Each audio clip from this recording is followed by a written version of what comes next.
In today's video, I'm going to teach you how to connect Asana to Notion using Zapier, a powerful tool that automates tasks between applications, saving you time and effort. If you're working with Asana for task management and Notion for note-taking or database organization, integrating these two applications can streamline your workflow significantly. This step-by-step guide will walk you through the process. Let's start by visiting Zapier's website, a platform designed to connect different apps and automate workflows. If you haven't already, you'll need to sign up for an account. If you do have an account, simply log in with your credentials. Once you're logged in, look for the option to create a Zap.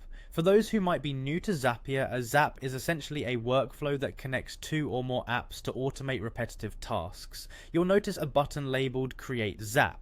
Click on it to begin the setup process. Asana will serve as our trigger app, meaning the initial action that will trigger subsequent actions in Notion.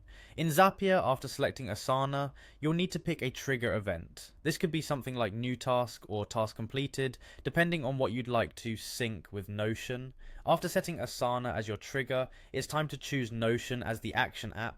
This means that whatever data pulled from Asana will result in an action in Notion. Here you could opt for actions such as create database item or update page, depending on how you want the information to reflect in Notion. Next comes the part where you'll match fields from Asana to Notion using Zapier's intuitive interface. It's crucial to align the data correctly to prevent errors in data transfer. Carefully review each field to see how data will shift from one place to another. Now, before finalizing everything, it's important to run a test to verify that the Zap functions as intended. Zapier provides a straightforward testing tool to simulate the workflow and ensure everything proceeds smoothly. If the test is successful, you can confidently publish the Zap. Congratulations, you've just created an automation between Asana and Notion. Remember, integrating these tools effectively will allow you to manage tasks in Asana while seamlessly storing and organizing data in Notion, enhancing your productivity and workflow management. You're all set to enjoy a more efficient and automated work process. Thanks for watching and happy automating.